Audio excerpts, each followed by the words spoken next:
Olá, sou o pastor Carlos Macorda, estou aqui em São José dos Campos, no Vale do Paraíba. Espero que você esteja bem e pronto mais uma vez de andar nas palavras do Evangelho segundo João. Nosso estudo chamado Voar. Ver Jesus, ouvir Jesus, amar Jesus, para a gente poder repartir a vida de Jesus com as outras pessoas. Espero que você esteja bem nesse dia 10 de setembro de 2021. Estamos lendo em capítulo 6 do Evangelho segundo João. Estamos vendo como Jesus discipulou seus primeiros discípulos. Hoje vamos começar em versículo 52. A gente vai lembrar que ontem a gente falava da narrativa interior na nossa vida que alimenta a qualidade da nossa vida. Um psicólogo famoso disse certa vez que aquele que tem a melhor narrativa ou história dentro de si vence. Nós comemos e bebemos diariamente da história dentro de nós. No mundo invisível dentro de nós, a gente é alimentada pela história, a narrativa que é nossa, que nós temos, ou a gente passa fome, desespero. Então, a ideia do que a gente come e bebe dentro de nós faz parte da maneira que a gente tem ou não tem uma vida boa e saudável. E Jesus usa essa realidade do que a gente leva para dentro de nós, comendo e bebendo, para descrever o impacto que ele tem na vida de cada discípulo. Em versículo 52 diz assim: então os judeus começaram a discutir exaltadamente entre si, como pode esse homem nos oferecer a sua carne para comermos? Então eles ouviram ele falando que a gente tem que comer a carne dele, beber o sangue deles, e entenderam isso de uma forma literal, no sentido de comer fisicamente o corpo de Cristo. Mas ele estava ilustrando o que acontece quando a gente começa a comer e beber dentro de nós a realidade e a verdade e a graça de Cristo em nós, no nível do Espírito. Vamos deixar Jesus ter a palavra final, como sempre, em versículo 53. Jesus lhes disse: eu lhes digo a verdade, se vocês não comerem a carne do Filho do Homem e não beberem o seu sangue, não terão vida em si mesmos. Todo aquele que come a minha carne e bebe o meu sangue tem a vida eterna, e eu o ressuscitarei no último dia. Pois a minha carne é verdadeira comida e meu sangue é verdadeira bebida. Todo aquele que come a minha carne e bebe o meu sangue permanece em mim e eu nele. Da mesma forma como o Pai que vive me enviou e eu vivo por causa do Pai, assim aquele que se alimenta de mim viverá por minha causa. Este é o pão que desceu dos céus. Os antepassados de vocês comeram o maná e morreram, mas aquele que se alimenta deste pão viverá para sempre. Ele disse isso quando ensinava na sinagoga de Cafarnaum. Ao ouvirem isso, muitos dos seus discípulos disseram: dura é essa palavra, quem pode suportá-la? Sabendo em seu íntimo que os seus discípulos estavam se queixando do que ouviram, Jesus lhe disse: isso os escandaliza? O que acontecerá se vocês virem o Filho do Homem subir para onde estava antes? O Espírito dá vida. A carne, isso é muito importante, a carne não produz nada que se aproveite. As palavras que eu lhes disse são Espírito e vida. Deixa eu ler de novo.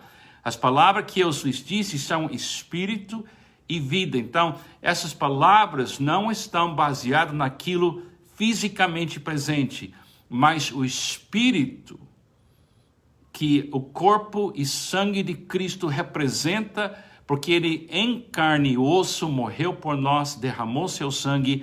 Isso é uma realidade, se transforma numa realidade espiritual que passa a ser a minha narrativa, a sua narrativa em Cristo. Contudo, há alguns de vocês que não creem, pois Jesus sabia que desde o princípio, quais deles não criam e quem o iria trair. E prosseguiu: é por isso que eu lhes disse que ninguém pode vir a mim a não ser que isso lhe seja dado pelo Pai. Daquela hora em diante, muitos dos seus discípulos voltaram atrás e deixaram de segui-lo. Jesus perguntou aos 12, vocês também não querem ir? Simão Pedro lhe respondeu, Senhor, olha, ele ouviu tudo que Jesus disse. Senhor, para quem iremos? Quem tem uma narrativa, uma história, uma verdade, uma graça maior do que o Senhor? Tu tens as palavras da vida eterna. Nós cremos e sabemos que és o Santo de Deus. Pedro estava comendo e bebendo do corpo e do sangue de Cristo. Ele estava levando dentro de si esse alimento, essa água pura que vem do Pai, essa vida eterna. Ele estava olhando para Jesus fisicamente, mas estava percebendo que esse homem veio do céu. Existiu antes de tudo. Ele não entendeu perfeitamente, mas ele entendeu o suficiente para colocar isso na boca dele, mastigar isso, engolir isso e beber disso. E ele estava sentindo essa conexão com Cristo pela fé. Então Jesus respondeu, não fui eu que os escolhi. Não fui eu que os escolhi, os 12. Todavia, um de vocês é um diabo.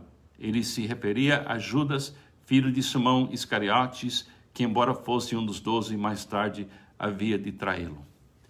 Todo discípulo chegará nesse tipo de contexto, onde Jesus vai insistir, você precisa beber o meu sacrifício por vocês, meu sangue. Vocês vão ter que comer da minha carne, minha vida perfeita oferecida para tirar o pecado do mundo. Nós vamos ter que levar essa vida, essas palavras eternas, as palavras vivas de Jesus para dentro de nós e dizer, eu vivo com a narrativa de Cristo em mim, porque para mim o viver é Cristo. Crer nele é colocar na boca espiritual essa verdade e dizer, eu vou comer dessa narrativa. Eu sei quem eu sou em Cristo. Eu sei que ele vive em mim. Eu sei que ele morreu por mim. Isso é minha narrativa. Isso é minha história. Isso é minha vida. Não sou mais eu quem vive, mas Cristo vive em mim. E todo discípulo de verdade vai ter momento quando você tem que decidir se a narrativa da sua vida é centrada em Cristo ou está centrado em outras narrativas. Porque só tem uma narrativa eterna. E aquela narrativa eterna é Cristo. É Cristo. Isso é a minha história. Jesus é a minha história. Como Paulo disse, resolvi conhecer entre vocês nada mais do que Cristo e Cristo crucificado. Foi o apóstolo Paulo que diz para nós também, para mim, o viver é Cristo. Quando ele fala que Cristo tem que estar formado em nós, está falando que a narrativa da realidade que Jesus é e foi no seu corpo e continua sendo essa história maravilhosa que é Cristo crucificado e Cristo em nós. Cristo por nós, Cristo em nós.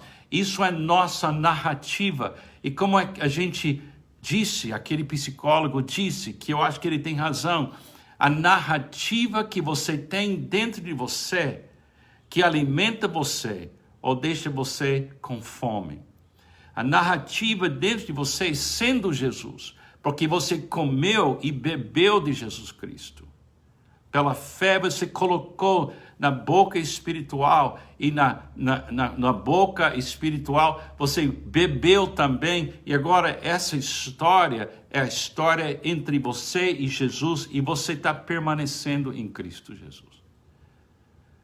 É misterioso, mas todo ser humano vive de uma narrativa dentro dela. E essa narrativa ou é do mundo, ou é do reino de Deus, de Jesus. E quando essa narrativa é Jesus em nós, a gente se acalma, a gente tem significado, a gente tem motivação, a gente vive no mundo com bom ânimo, porque é Cristo que é a nossa narrativa, porque Ele é a nossa vida eterna. Eu sei que talvez você está estranhando essas palavras. Eu não escrevi essas palavras. Eu ouvi essas palavras. Eu vejo Jesus. Eu ouço Jesus. Eu estou onde eu amo Jesus, porque Ele me amou primeiro. Agora, eu quero externar essa história, essa narrativa tão linda que é o Evangelho, que é Jesus Cristo.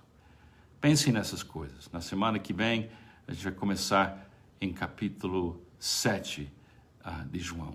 Tenha um ótimo fim da semana. Deus te abençoe.